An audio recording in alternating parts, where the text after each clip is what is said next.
Hello! So shoutout nga pala sa mga tropa natin dyan na si Serger Dabre, kay Pekshi, kay Asnawe Mabini, kay Sir Reynald Arcular, and syempre kay Sniper Santos. Pare-pareho sila guys ng tanong, ano raw ba yung mas maganda? Steam Deck raw ba o Nintendo Switch 2? So sasabihin ko sa inyo guys yung mga point of view ko para guys mas mapadali ang pagpili mo between the two handheld console.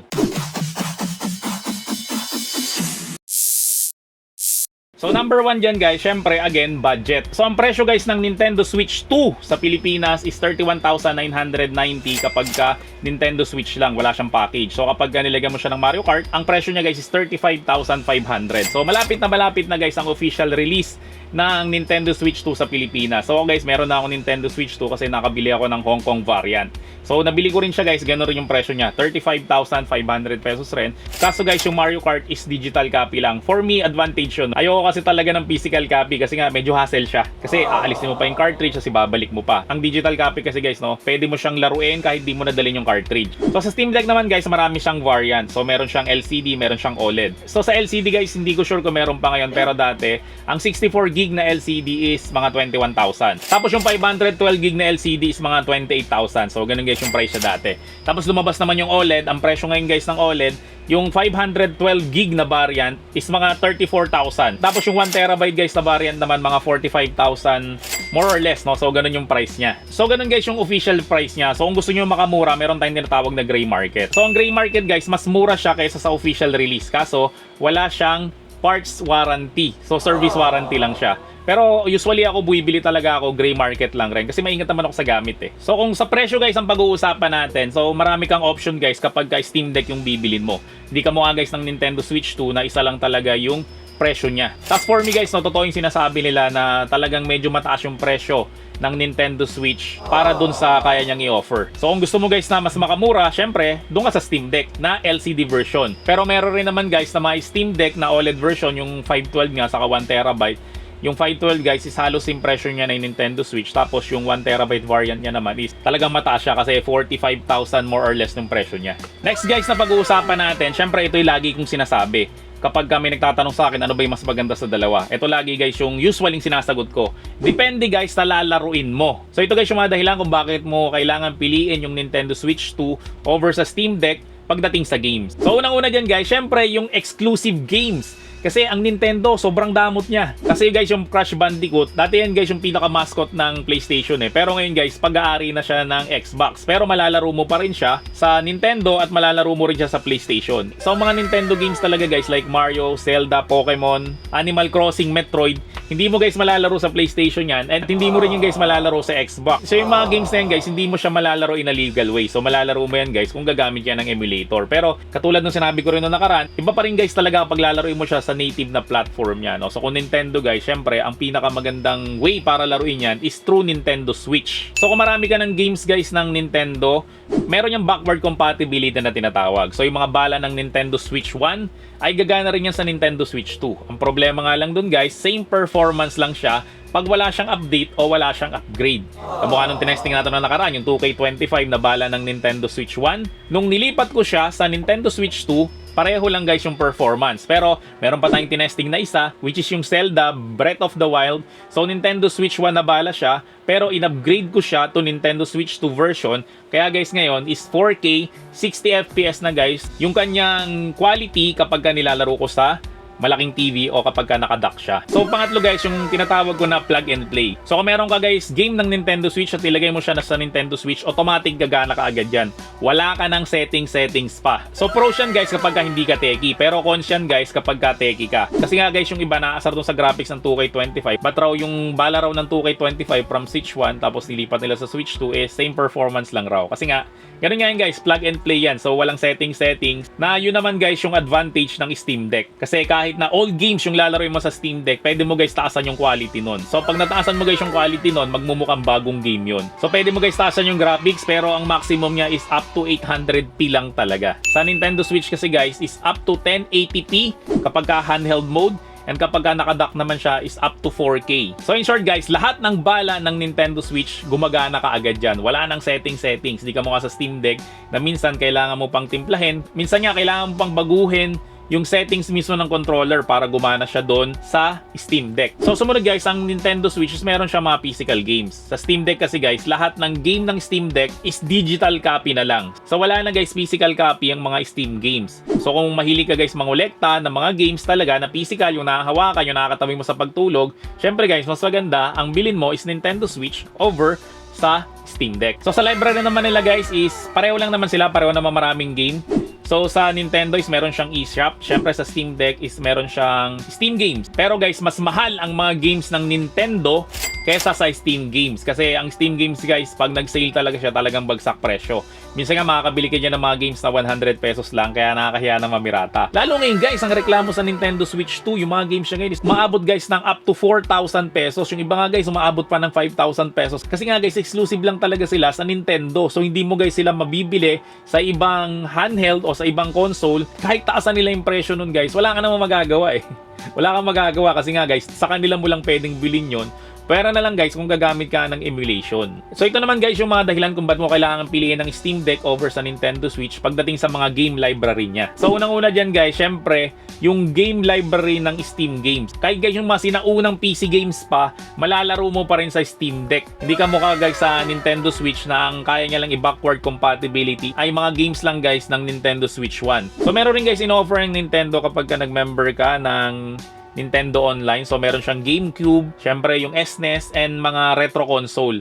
Pero iba pa rin guys talaga yung library ng Steam Deck eh. Halos lahat ng game na paborito mo nasa Steam Deck na. Pwera nga lang talaga yung Mario, yung Zelda, yung Pokemon, yung Animal Crossing, and yung iba pa guys na mga exclusive lang talaga for Nintendo. Mas mura guys ang mga Steam games kaysa sa mga Nintendo games. Kahit na pareho sila guys ng game, halimbawa third party na game ng Nintendo, mas mura mo pa rin siya guys mabibili sa Steam kaysa sa Nintendo. So sumunod guys na advantage pagdating sa gaming library. So kung sa Nintendo guys, pwede ka makapaglaro ng GameCube, ng SNES, and iba pa guys mga retro console na gawa nga rin ng Nintendo. Sa Steam Games naman guys, pwede ka mag-emulator. So pwede mo guys laruin yung mga dati ng games kapag gagamit ka guys ng emulator sa Steam Deck. Diba kanina sinabi ko, na ang Nintendo Switch plug and play lang talaga yan, hindi mo pwedeng baguhin yung settings. Sa Steam Deck guys, pwede mong baguhin yung settings. So pwede mo pa guys mas mapaganda yung games mo, basta kaya guys nung Steam Deck. So guys, yung NBA 2K25 for sure mas maganda siyang laruin sa Steam Deck kasi nga pwede mo pantaasan yung kanyang graphics quality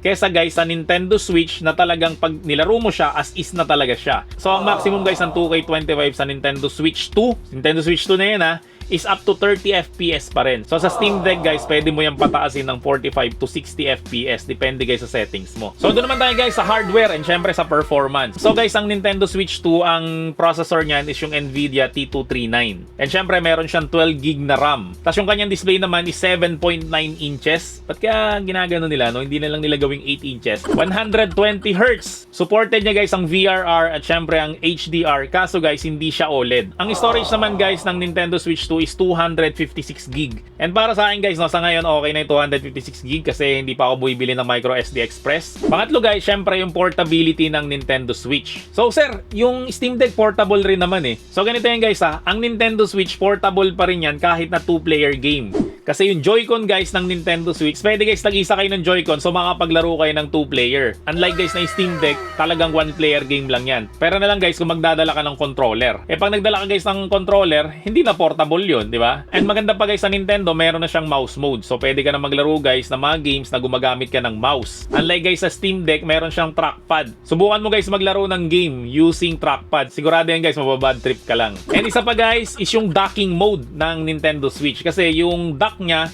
kasama na talaga siya mismo doon sa Nintendo Switch na package. Unlike sa Steam Deck, na kailangan pang bumili ng third-party dock para ma-dock mo lang siya guys and malaro mo siya sa mas malaking screen. So dito naman tayo guys sa Steam Deck. So ang processor guys ng Steam Deck is yung AMD Zen 2. So medyo luma na yan guys. Kasi guys ang Steam Deck nirelease siya mga 3 years ago yata. So ang display niya guys, mayroon siyang dalawang variant. Yung una nga guys yung LCD which is 1280 by 800p and 60Hz lang siya. Tapos yung isa niya naman guys is yung OLED model na ganoon rin guys yung resolution niya, 1280 by 800. Pero guys, up to 90Hz yung kanyang refresh rate. So sasabihin ng iba, sir, ito 120Hz. Mas may VRR pa, tas may HDR pa. So mas maganda to sir kaysa sa OLED. Kung napanood mo guys yung iba ko pang vlog, lagi kong sinasabi doon na kapag ka OLED display yan ang pinakamagandang display guys na makukuha mo sa isang gadget. Wala pa ako guys alam na tawag sa isa pang display na mas maganda pa guys sa OLED. Sa storage naman guys, syempre yung LCD version is meron siyang 64GB nga. Yung OLED version naman is up to 1TB. Yung mismong SSD niya guys, madali siyang i-upgrade. Sa Switch 2 kasi guys, hindi mo siya pwedeng i-upgrade. So ma-upgrade mo guys ang storage ng Switch 2 kung bibili ka guys ng microSD Express na gano'n nga, mahal nga siya. And syempre guys, mas mabilis pa rin ang SSD na kinabit mo talaga doon sa loob ng console kaysa lalagyan mo lang siya ng micro SD card. So sa ergonomics naman guys, dito talaga magkakatalo to. Kung gusto mo talaga guys na masarap hawakan talaga at kahit na gaano mo katagal hawak guys yung gaming console mo, hindi ka mangangawit, walang tatalo sa Steam Deck. Sa lahat guys, as in lahat ng gaming console na nahawakan ko, Steam Deck guys ang pinaka-komportable sa lahat. Yung Nintendo Switch 2, hindi siya komportableng hawakan. Masakit siya sa kamay hawakan. Kaya guys, ang Nintendo Switch 2 is kailangan mo siyang bilhan talaga ng grip. Kasi pag di mo siya binila ng grip, talaga mangangawit ka sa kanya. Kasi sobrang flat talaga guys nung likod niya. So sa battery life naman guys, kung ano ba yung mas matagal malobat, mas matagal guys malobat ang Steam Deck na OLED kesa sa Nintendo Switch 2. Kasi guys, sa Steam Deck na OLED, kaya mo maglaro ng up to 3 to 4 hours kapag ka AAA games, and kapag ka mga low-end na games lang, umaabot yan guys ng 8 to 12 hours. Ang Nintendo Switch 2 guys, kapag ka AAA games guys like yung Mario Kart World, actually, ewan ko kung AAA games na yon, ay malalaro mo lang siya guys ng 2 hours and 15 minutes sa testing ko So ito na guys ang hinihintay natin, yung conclusion ng lahat-lahat. Ito guys, bilhin mo ang Nintendo Switch 2 kung gusto mo guys ng mga Nintendo na exclusive like Zelda, like Mario, Donkey Kong Bonanza, lalabas na. Pokemon. Yan, kung yan yung mga lalaroin mo guys, syempre Nintendo Switch 2 ka. Pangalawa guys, kung hindi ka nga techie, gusto mo pick and play lang, so mas maganda guys, kunin mo is Nintendo Switch 2. So pag salpak mo ulit ng laro, lalaruin mo na lang siya, wala ka nang iisipin pa. Isa pa guys sa dahilan, syempre kung gusto mo ng versatility, ibig sabihin nun guys, marami siyang gamit. So ang Nintendo Switch guys, pwede siyang handheld mode, pwede siya guys naka-dock mode, and syempre pwede rin siya guys na tabletop mode. And syempre, piliin mo ang Nintendo Switch 2 kung mahilig kang mangolekta ng mga physical games. So ito naman guys, yung overall na dahilan kung ba't mo kailangan piliin yung Steam Deck over sa Nintendo Switch 2. Kung marami ka ng games sa Steam, high school pa lang yata ako meron ng Steam. So kahit yung mga sinaunang games pa guys, is malalaro mo pa rin siya guys, basta nabili mo siya sa Steam. Pangalawa guys, na dahilan ay kung gusto mo guys ng iba pang game bukod sa Steam, pwede ka rin guys maglaro ng mga games sa Xbox Game Pass, sa Epic Games guys, at iba pang mga launcher ng games no, pwede mong laruin yan guys. Unlike guys sa Nintendo Switch 2, ang mga pwede mo lang talagang laruin yan guys is yung mga galing sa eShop or ano kaya physical cartridge. So sumunod guys, kung mahilig ka sa emulator, diba, yung sinabi ko kanina na yung mga Mario, malalaro mo pa rin naman yan kahit hindi Nintendo, basta gagamit yan ng emulator. So kung marunong ka guys sa emulation, mas maganda guys, bilhin mo Steam Deck over sa Nintendo Switch 2. Syempre guys, kung gusto mo makamura, syempre, ang piliin mo Steam Deck kesa sa Nintendo Switch. Ang Nintendo games again guys, is sobrang mahal talaga ng mga games niya kung ilalaban mo siya sa mga games sa Steam. Lalo na guys pag nagka-sale.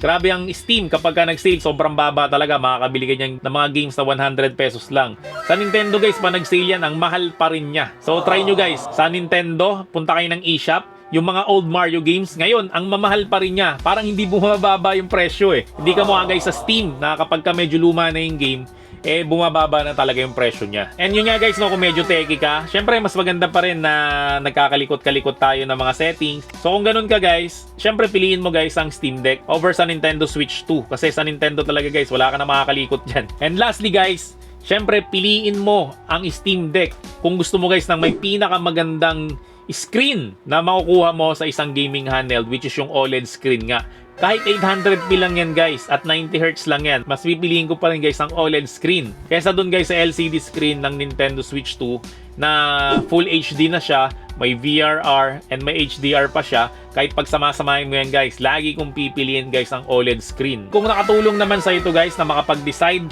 between Nintendo Switch 2 or Steam Deck ang bibilin mo, ay inaanyayahan kita guys na mag-subscribe naman dito sa channel ko, no? Kasi pangarap ko mahit ang 50,000 subscriber bago matapos tong taon na to. So hindi na imposible yan guys, kasi meron pa ako isang vlog which is the printing shop na meron na ako dong almost 200,000 na subscriber. So paki-like mo na rin tong video na to at i-turn on mo na rin yung notification bell para like ang updated pag may mga bago kong upload about sa gadget. So maraming salamat ulit sa inyong lahat. Hanggang sa muli. Paalam! Shhh!